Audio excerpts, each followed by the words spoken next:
afternoon, Scott here, known as Cantaloupe to some online, and I'm bringing an instructional video to you on a subject that's interesting to me. It might be of interest to you or someone you know.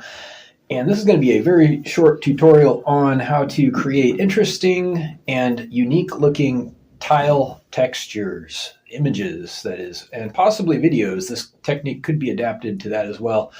I want to share something that I've discovered, and maybe it's obvious to some people, but it was not initially obvious to me. So maybe it'll help you if you're into graphic design or game making. So here it goes. The idea is you start, as you see here, with an image that can be something from a photograph or that you've created randomly. I'm starting with just some you see how I'm doing the blending and the textures here sped up so that you can save some time. And the trick is that you make 3 copies of whatever you're working with. And the reason you do this is so that you can flip them as mirror images. So you start with a copy to the right. I'm sorry, back up just a second. You make a copy of your whole texture that you just made, and you paste it into a canvas or an area that is twice the size. So that's step 1.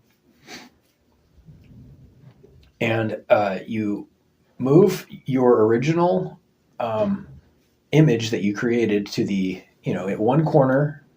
Can be any corner. I'm starting with the upper left. Then you paste another copy of the same image adjacent to it, either to the right or below. I'm putting mine on the right side, and then I'm going to flip it horizontally. So it's a mirror image of the left.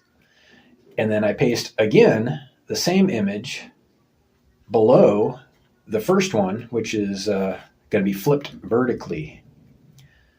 And lastly, I'm going to paste a third copy, a fourth image in the lower right corner, which will be flipped both horizontally and vertically.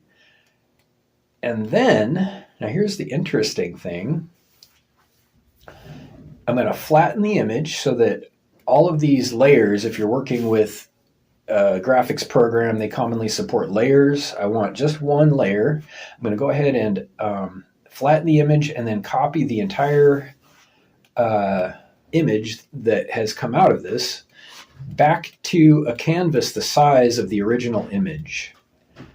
Now, the reason I'm doing this is so that I'm basically getting the intersecting corners of all of those images I pasted and flipped. So they had a center point after I did all that, and that's now the new center of the image, which is, if you have guessed or noticed, it's tiled. This is tileable already, but we're not quite finished. There's one last interesting step that you can add to this. So after you've done this, you pasted it back onto the original sized canvas with each quadrant offset by half, if you will. Their corners are now the center, and it tiles perfectly no matter how many times you tile it. What you can do at this point is add something to that middle point or distort the middle point. I'm going to go ahead and just add some unique, the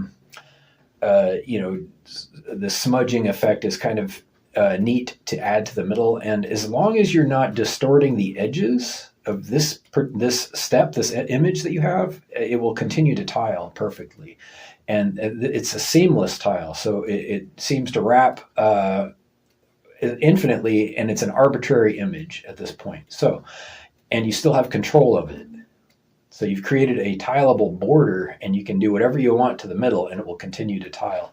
It's an interesting technique. So feel free to reach out with questions or comments or suggestions to whitehotrobot@gmail.com. Thank you.